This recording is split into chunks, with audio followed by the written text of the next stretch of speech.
औज़ुबिल्लाहिमिनश्शैतानिर्रजीम बिस्मिल्लाहिर्रहमानिर्रहीम रब्बि इश्रह ली सदरी व यस्सिर ली अमरी वहलुल उक़्दतम मिन लिसानी यफ़क़हू क़ौली रब्बी ज़िदनी इल्मा। Assalamu alaikum all dear students. I hope so you all are fine and a good state of health and iman. Today I am here to teach you bio of class 7 from City English School System. Today date is 2nd September and the day is Wednesday, and today we discuss page number 36, that is the kinds of habitats.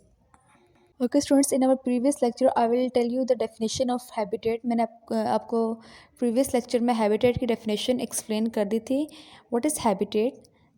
Habitat is the place where an organism live and reproduce. Okay, वो जगह जहाँ organism animals रहते हैं और reproduce करते हैं उस जगह को हम लोग बोलते हैं हैबिटेट. ओके, और हैबिटेट एक तरह की नहीं होती, हैबिटेट की बहुत सारी काइंड्स हैं. आज हम लोग उन काइंड्स को डिस्कस करेंगे. And today our topic is kinds of habitat. Organisms live in different kinds of habitats. An organism has special features to live in a habitat. Okay students, you know there are many type of habitats, same like there are many types of organisms.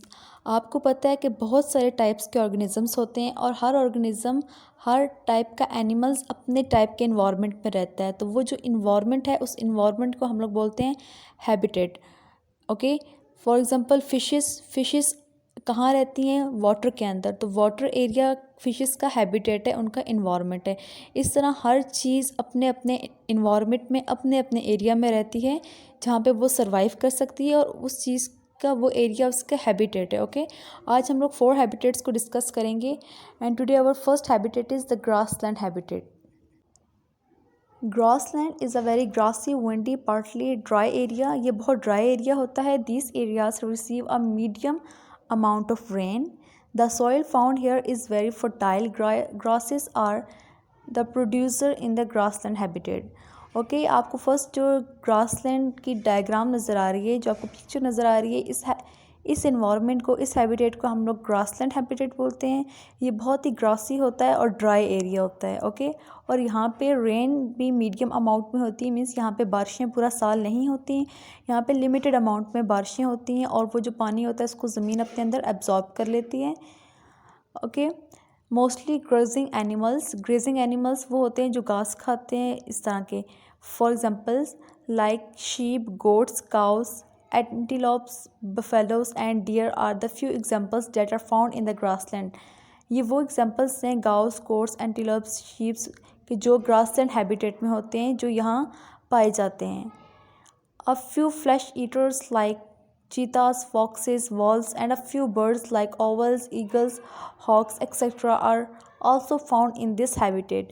Many kinds of insects are also found in grassland.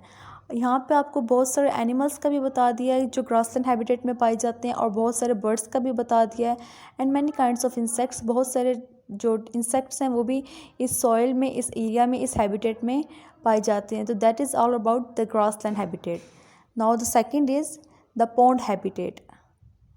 Okay students, what is pond habitat?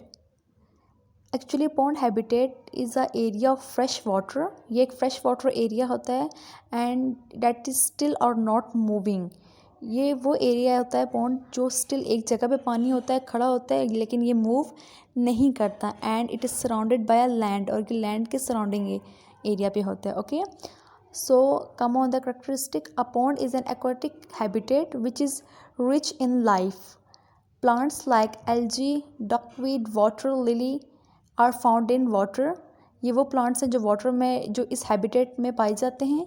The animals like fishes, sponge skaters, wolves, spiders, snails, frogs and microscopic organisms are also found in the pond habitats. ये वो animals हैं and वो insects हैं जो pond habitat में पाए जाते हैं.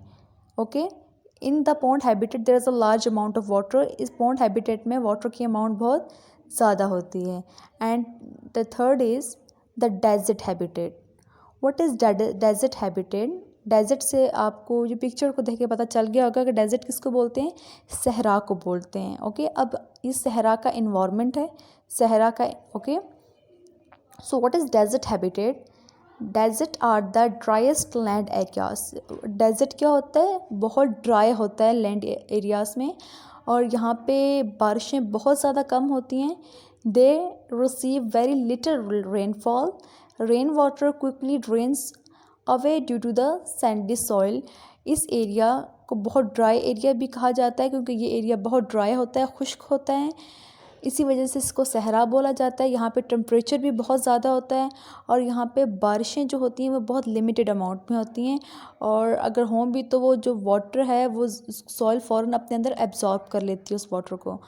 सम plants and animals have adopted to the limited supply of water. और इस डेजर्ट हैबिटेट में जितने भी प्लांट्स और एनिमल्स, इंसेक्ट्स रहते हैं जो यहाँ पे सरवाइव करते हैं, वो उनको जो वाटर की सप्लाई है वो बहुत लिमिटेड अमाउंट में मिलती है, मीन्स उनको पानी बहुत कम अमाउंट में मुयस्सर होता है, मिलता है।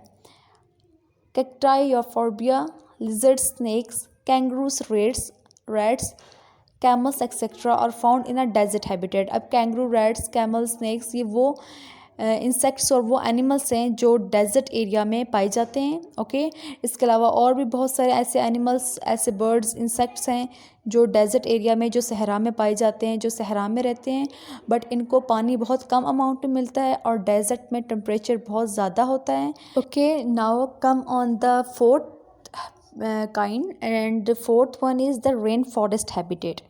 अब रेन फॉरेस्ट हैबिटेट आपको नेम से ही पता चल गया होगा कि ये वो इन्वायरमेंट, ये वो प्लेस है जहाँ रेन की अमाउंट ज़्यादा होती है। Okay, and this area is not a dry area.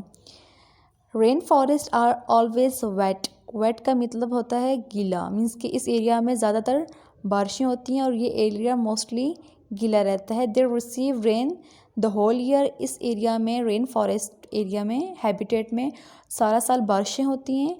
A large amount, okay, a large number of plant types. यहाँ पे एक बहुत ज़्यादा अमाउंट में प्लांट्स पाए जाते हैं। For example, herbs, shrubs and trees is found here. यहाँ पे हर्ब्स, श्रब्स और ट्रीज़ बहुत ज़्यादा अमाउंट में पाए जाते हैं। क्यों? क्योंकि यहाँ पे रेन की अमाउंट बहुत ज़्यादा होती है, यहाँ पे सारा साल बारिशें होती हैं, जिसकी वजह से यहाँ पे ट्रीज़ की और इन पौधों की तादाद बहुत ज़्यादा होती है। Several varieties of butterflies, snacks, lizards, frogs, parrots, okay, these all are the animals, these all are the birds that are found in the rain forest habitat. ये सारे वो एनिमल्स हैं, वो बर्ड्स हैं जो रेन फॉरेस्ट हैबिटेट में पाए जाते हैं, यहाँ पे सरवाइव करते हैं। Okay students, these are the today lecture, और ये आज के हमारे 4 पॉइंट्स थे जो हमने रीड करने थे। मुझे उम्मीद है कि ये आपको क्लियर हो चुके होंगे, इन सब के कॉन्सेप्ट्स भी। Now come on the diary. Okay students, आपकी डायरी भी यही है। आपने आज पेज नंबर 36 की रीडिंग करनी है, और इसमें से जो आपको डिफ़िकल्ट लगे आप ग्रुप में पूछ भी सकते हैं। ओके, सो टेक केयर, अल्लाह हाफिज़।